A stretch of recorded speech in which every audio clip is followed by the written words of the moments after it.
2022 का पहला cyclonic storm भारतीय क्षेत्र पर बन रहा है, यानी कि इंडियन ओशन पर बन रहा है। और बंगाल की खाड़ी पर इस समय इस सिस्टम के आसपास जिस तरह की समुद्र की स्थितियां हैं या फिर वायुमंडल की स्थितियां हैं, वो सभी सिस्टम को पूरी तरह से सपोर्ट कर रही हैं।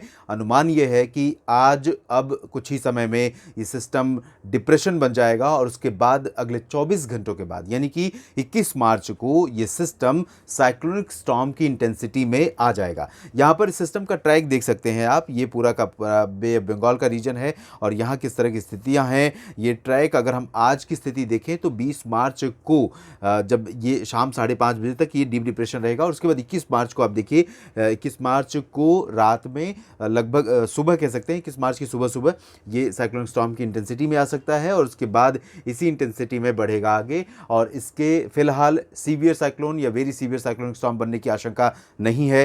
ये साल 2022 का पहला साइक्लोनिक स्टॉर्म है। इसका नाम आसानी होगा ASANI और इस नाम को दिया है श्रीलंका ने। ये सिस्टम आगे बढ़ते हुए म्यांमार की तरफ जाता हुआ नजर आ रहा है। वेदर कंडीशंस और तमाम मॉडल के प्रोजेक्शंस यही इंडिकेट कर रहे हैं कि ये सिस्टम लगातार आगे बढ़ते हुए म्यांमार की तरफ ही जाएगा और भारत के या फिर भारत के मेनलैंड की तरफ बहुत ज़्यादा इम्पैक्ट नहीं डालेगा। लेकिन इस सिस्टम के कारण अंडमान व निकोबार द्वीप समूह पर पिछले 2 दिनों से लगातार बेहद घने बादल बने हुए हैं और रुक रुक कर बारिश हो रही है तूफानी रफ्तार से। समुद्र में भी हलचल काफ़ी ज़्यादा है जिसकी वजह से फिशरमैन को और साथ ही साथ समुद्र की अन्य गतिविधियों को बिल्कुल भी सस्पेंड कर दिया गया है, यानी रोक दिया गया है। और NDRF की टीमें तैनात कर दी गई हैं अंडमान और निकोबार द्वीप समूह में ताकि किसी भी अप्रिय स्थिति में लोगों को हिफाजत देने के लिए, लोगों को निकालने के लिए टीम बिल्कुल अपने अनुभव के साथ काम कर सके, उनको सुरक्षित निकाल सके। लेकिन जब ये सिस्टम आगे बढ़ेगा तो उत्तर पूर्वी भारत का जो रीजन है मणिपुर, मिजोरम और त्रिपुरा का साउदर्न टिप, इन भागों में कुछ स्थानों पर वर्षा हो सकती है। इसके अलावा एक बड़ी बात मैं आपको बताता हूँ, जब भी इस तरह का कोई बड़ा वेदर सिस्टम बनता है समुद्री क्षेत्र में, तो वो काफ़ी दिनों के लिए, आने वाले समय के लिए थोड़ा सा एक टोन सेट कर जाता है। यानी कि सिचुएशन अभी आप अगर देखें तो पूरे सिस्टम में भारत के लैंड रीजन पर, बे ऑफ बंगाल में और अरबियन सी पर फिलहाल सिचुएशन कह सकते हैं कि वेदर कंडीशंस ऐसी बनी हुई हैं जिनका कोई डायरेक्शन नहीं है, जिनकी कोई निश्चितता नहीं है। कहीं भी कोई भी हवा चल रही है, कहीं भी कुछ भी हो रहा है।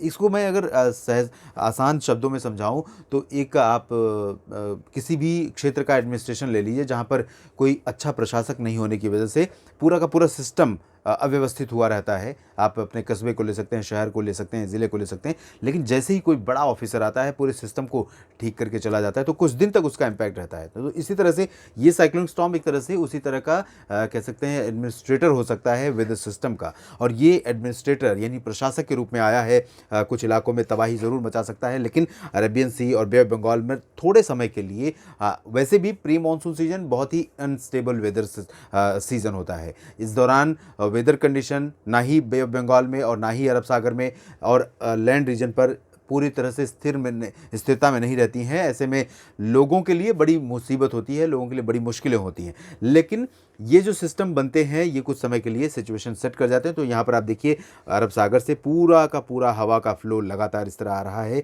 और इस सिस्टम में मर्ज हो रहा है। इसके अलावा यहाँ पर बे ऑफ बंगाल में भी इस तरह से हवाएं आ रही हैं और वापस आकर के यहाँ पर मर्ज हो रही हैं। तो कुछ दिनों के दौरान जब ये लैंडफॉल कर जाएगा उसके बाद तक भी, जब तक कि कोई और ऐसा सिस्टम ना बने आसपास में जो इन हवाओं को डिस्टर्ब कर दे, तब तक ये हवाएं लगातार इसी तरह से चलती रहेंगी। और इन हवाओं के चलने के कारण बदलाव क्या होगा ये भी मैं आपको बताता हूँ। साउथ पेनिनसुलर रीजन पर जहाँ पर बारिश बिल्कुल नहीं हो रही है, केरल को छोड़ दें तो केरल में कुछ जगहों पर हो रही है। अगले 3-4 दिनों के दौरान यहाँ पर केरल में और साउथ इंटीरियर कर्नाटक में कुछ स्थानों पर और इंटीरियर तमिलनाडु में कुछ जगहों पर वर्षा होने की संभावना है। गोवा में भी बारिश हो सकती है। गोवा में पिछले दिनों आपने देखा था गोवा में बहुत भीषण गर्मी पड़ी और उसके बाद बादल बनने शुरू हुए लेकिन बारिश नहीं हो रही थी। अब सिचुएशन बदल रही तो यहाँ पर बारिश हो सकती है। मुंबई में भी इस दौरान कुछ इलाकों में वर्षा हो सकती है लेकिन बहुत ज़्यादा प्रोबेबिलिटी नहीं है। हालांकि पुणे से नीचे का जो रीजन है, सांगली, सतारा, कोल्हापुर, सोलापुर और सिंधुदुर्ग का, इन भागों में महाराष्ट्र में कुछ जगहों पर बारिश हो सकती है। सेंट्रल रीजन में बाकी जगहों पर टेम्परेचर में ज़रूर गिरावट अगले 3 दिनों के दौरान आ सकती है और बहुत मेजर चेंज नहीं होगा। वेदर कंडीशन में बारिश यहाँ पर नहीं होगी। पूर्वी तटीय भागों में ये जो पूरा रीजन है आंध्र प्रदेश और ओडिशा का, साथ ही साथ गंगे पश्चिम बंगाल का, इन भागों में ज़रूर बारिश हो सकती है। उसकी वजह ये है कि ये कंसिस्टेंसी जो हवाओं की है, और साथ में जब ये सिस्टम आगे और बढ़ जाएगा तो ये थोड़ा सा इफेक्ट यहाँ डाल सकता है। पूर्वोत्तर में अरुणाचल में बारिश अभी भी हो रही है, आज भी हो रही है और कल भी हो सकती है। उसके बाद नागालैंड, मणिपुर, मिजोरम, त्रिपुरा का जो रीजन है ये वाला, जब ये सिस्टम आगे बढ़ेगा तो 22 को लैंडफॉल करने की संभावना है, और 22 की रात से कह सकते हैं, और 23-24 को यहाँ पर नॉर्थ ईस्ट इंडिया में बारिश ये सिस्टम दे सकता है। पूर्वोत्तर भारत और पूर्वोत्तर के बाद पूर्वी और उत्तर भारत के क्षेत्रों में देखें तो कश्मीर, हिमाचल और गिलगित बाल्टिस्तान, मुजफ्फराबाद, लद्दाख को छोड़कर, उत्तराखंड में 1-2 जगहों को छोड़कर बाकी सभी जगहों पर ड्राई वेदर रहेगा। पंजाब, हरियाणा, राजस्थान, दिल्ली और उत्तर प्रदेश, गुजरात, इन सभी क्षेत्रों में भी ड्राई वेदर रहने की संभावना है। मध्य प्रदेश में भी ड्राई और हॉट वेदर लगातार बना रहेगा। आप ये देखिए 22 तारीख को जब लैंडफॉल कर रहा होगा साइक्लोनिक स्टॉर्म म्यांमार पर, उस दौरान हवाओं की दिशा क्या रहेगी और किस तरह से रहेगी। तो ये हवाएं देखिए आगे बढ़ते हुए लगातार पूर्वोत्तर भारत की तरफ पहुंचेंगी। कुछ इलाकों में यहाँ पर भी 23-24 से बारिश शुरू हो जाएगी। फिलहाल इस वीडियो में अभी इतना ही। विशेष रिपोर्ट हम आपको लगातार देते रहेंगे। कोशिश रहेगी कि इस साइक्लोनिक स्टॉर्म का पूरा ट्रैकिंग करता रहूं मैं, और भारत के किन इलाकों पर डायरेक्ट या इनडायरेक्ट इम्पैक्ट ये डाल रहा है इसके बारे में आप तक अपडेट पहुंचाता रहूं, ताकि आप किसी भी विषम मौसमी स्थिति का सामना आपको न करना पड़े। धन्यवाद।